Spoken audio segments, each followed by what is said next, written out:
Every legendary horror icon has to go to space eventually, right?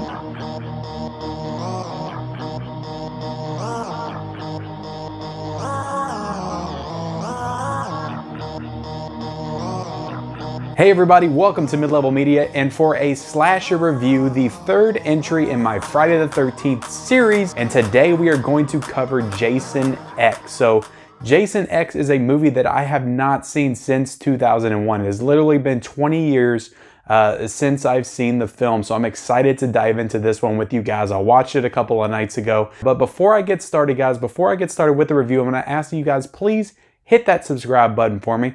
Become a subscriber of the Mid-Level Media channel. I do all kinds of great content on this channel centered around the world of physical media. I do Blu-ray unboxings. I do the physical media report on Monday.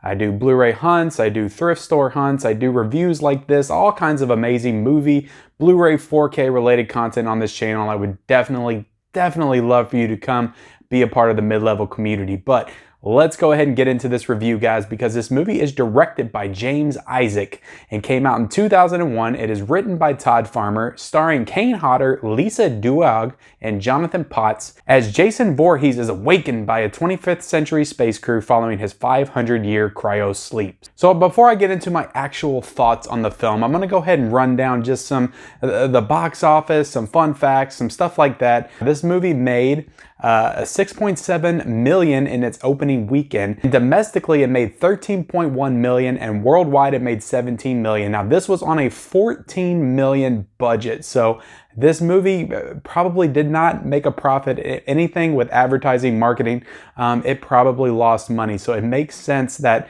it took them a full, I guess, 8 years to reboot it and come back. And of course, the Friday the 13th remake was super successful, but we'll get to that later.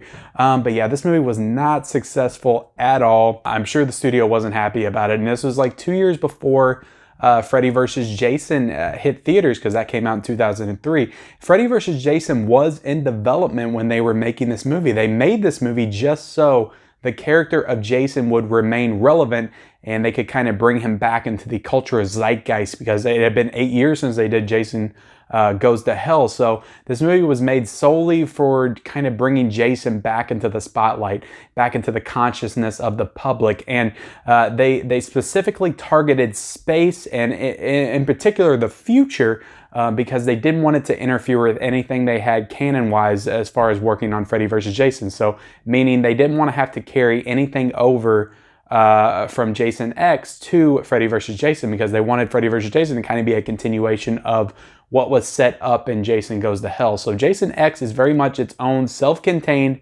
Friday the 13th movie. It has nothing to do with any of the other ones. So just to get into my thoughts on the movie, so I had said before, I've done several rankings of the Friday the 13th franchise, and I always put Jason X last because it's the one I remember liking the least. Even though I haven't seen it in a very long time, it's always the one I remember liking the least out of all of them, because I think at the time, you know, I was a pretty big Friday the 13th fan back in 2001. I was probably 16, 17, so I was probably looking forward to this movie, but the whole, your horror heroes or icons going to space had kind of been played out. It was kind of cliched at that point, and everybody knew that, okay, if you're taking the character to space, and that means you've run out of ideas, and this is going to be a crappy sequel.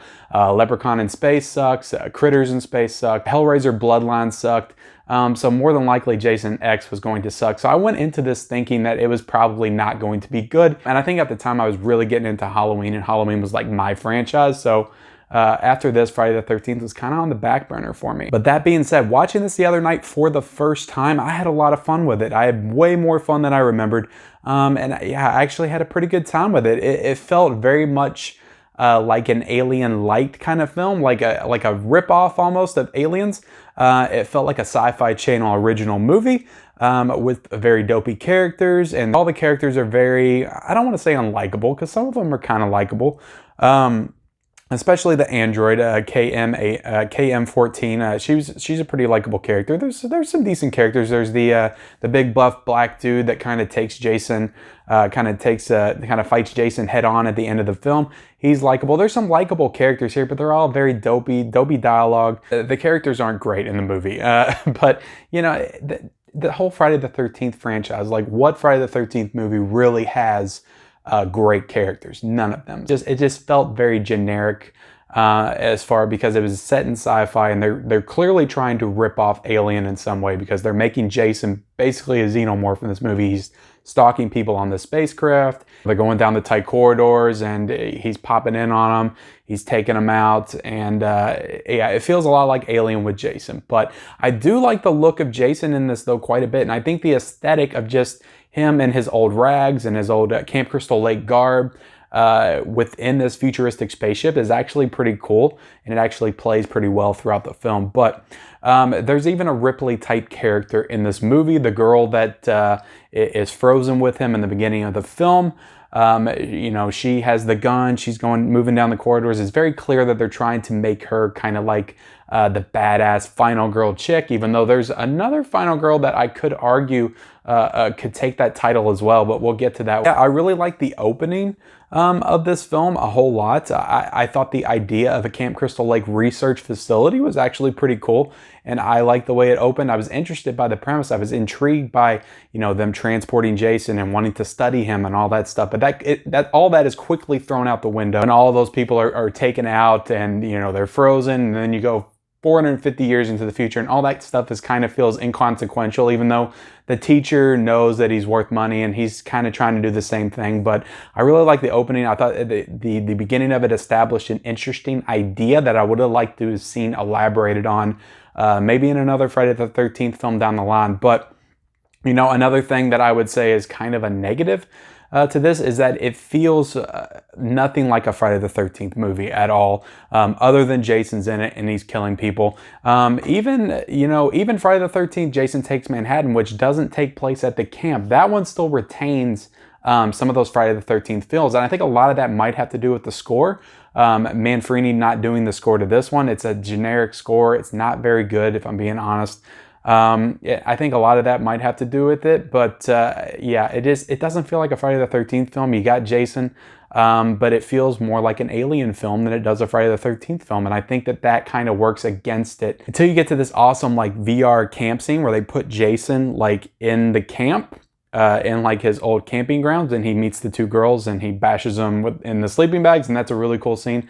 I like the way that was done, because you have like parts of the spaceship in the camp, and them kind of mixing those two settings together was actually pretty cool. But and also the ending. Let's get into the ending, because I love the way this ends. I like what they set up, and it actually would really make me interested if they came out tomorrow and said, hey, we're going to do a Jason X Part 2. I would actually be super intrigued in that, because I really enjoyed the ending to this film and just what it set up and established. But obviously maybe they would have done it if this film actually made money, but because it didn't, I don't think that we'll ever see that at all. But let's get into our slasher review scoring criteria, guys, because like with all of these reviews, rating them on the kills and rating them on the gore, the killer, and the final girl. That is the criteria that I'm scoring, because it's just not fair to rate a schlocky slasher on all these prestige filmmaking qualities that, you know, that's not what it's trying to be. You need to rate these films in the context of what they are and what they're trying to be, and that's what I'm going to do with this slasher review series. So first, let's rate it on the kills. So for the kills, and this might surprise some of y'all, because this movie has a 25 kill death count, and maybe more than that, actually almost certainly more than that, because they destroy an entire city in this movie, entire space city, which no doubt led to thousands of deaths. But we'll go with 25 kills on screen for Jason in this movie. But I give it a 7 out of 10 because, to be honest, a lot of the kills felt a little neutered. They cut away for a lot of the kills. They didn't show a lot. And it felt very kind of PG-13, with the exception of maybe a few kills, and I'll get to one here in a second. But yeah, it felt like this was made for TV. Like it was actually made for the Sci-Fi Channel. In one of the kills it counts, you know, he's just like punching a guy. He's hitting a dude in the face with some chains. There's very little blood, and we'll get to that in the gore aspect. But the one awesome kill in this movie, and it's probably one of the best kills in the franchise, and that is when he takes the girl's head after first being awakened and puts it in that freeze liquid in the sink, and he takes her head out and her head's frozen, and he slams it on the counter and it bursts apart, and then he lifts her up and her face is gone. There's blood everywhere, and it's an awesome awesome kill. That is the best kill in the whole movie. I've seen some people comment on the sleeping bag kill. I remember that being a lot cooler, and obviously that's a callback to Friday the 13th Part 7 where he kills the girl in the sleeping bag, but this one, he's got 2 of them. They don't really show anything, and obviously they're VR simulations, they're not real people, but there's no blood, there's no splatter, there's no screaming, there's none of that. He could be holding a sack of potatoes for all we know. So those do count in the kills, but I wouldn't actually call those great kills. And there's a couple stabbing, there's some blood splatters here and there in the movie, but overall it feels very neutered. So I give it a 7 out of 10 for the kills. For the gore, I give a 5 out of 10 for the same reasons. There's not a lot of gore, there's a lot of cutting away. In particular with that teacher guy, he's a very unlikable character for most of the film. You would have liked to have seen that guy get killed on screen. I think it's something that we needed to see, and they cut away. And they do that like 5 times within the movie. They don't show the people actually dying. So there's some arms getting chopped off here and there. There's some decent gore, but you know, for the cutting away and stuff, I'm not going to excuse that in the Jason movie. You should show the kill. So I give the gore a 5 out of 10, with the exception of that ice head kill. It just really didn't deliver for me. So as far as the killer, guys, Kane Hodder is a fantastic Jason. So far, he's my favorite Jason. Super physical, super awesome. Like I said, I love the look of him and like the old camp rags and stuff like that, and the old school hockey mask rocking in that futuristic ship.